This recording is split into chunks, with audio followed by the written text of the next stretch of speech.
তো আজকে তোমাদের চিকেন রান্নার রেসিপিটা দেখাচ্ছি। আমি ফার্স্টে সরষের তেল দিয়ে দিয়েছি, এর মধ্যে দিয়েছি গোটা গরম মশলা আর পেঁয়াজ দিয়েছি। এই দেখো বেরেস্তার মতো কুচি কুচি করে ভেজে নিচ্ছি। খাঁটি সরষের তেলের কালারটা নিশ্চয়ই দেখতে পাচ্ছ। আর এই দেখছো এটার মধ্যে এখন জল আছে, এটার মধ্যে দিয়ে আদা রসুন আর কাঁচা লঙ্কার পেস্ট, আর কিছুই নাই। আর আলুটা আজকে আমি ভাজবো না। আর এর মধ্যে চিকেনের মধ্যে ম্যারিনেট করা আছে লবণ, হলুদ, কাশ্মীরি লঙ্কার গুঁড়ো আর একটুখানি এমনি লঙ্কার গুঁড়ো, আর হচ্ছে দই, টক দই, আর হচ্ছে সর্ষের তেল, আর কিছুই না।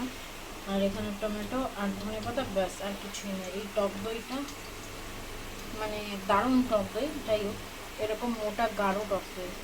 তো এই টক দইটা দিয়েছি, টেস্ট এটা খুবই ভালো আসবে। তো দেখতে থাকো। তো এই দেখো গোল্ডেন টাইপ পুরোপুরি হয়ে গেছে।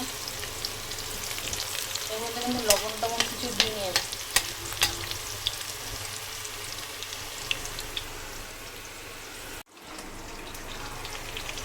টমেটো দিয়ে দিচ্ছি, দেখো টমেটো দিয়ে দিচ্ছি। দেখো টমেটোটা দেওয়ার পরে এবার দেখো এক এক করে চিকেনটা দিয়ে দেবো। একটু ভাজা ভাজা হোক। কারণ আমি দুটো টমেটো দিয়েছি আর পেঁয়াজও দুটো দিয়েছি বড় বড়। এবার তোমাদের ইচ্ছা, এখানে এক কেজি চিকেন আছে।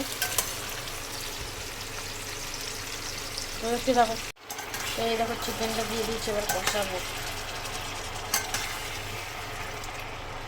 ভালো করে কষিয়ে নিতে হবে।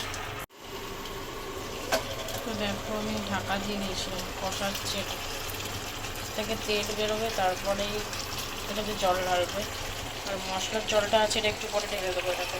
তো আমার চিকেন রান্না প্রায় কমপ্লিট।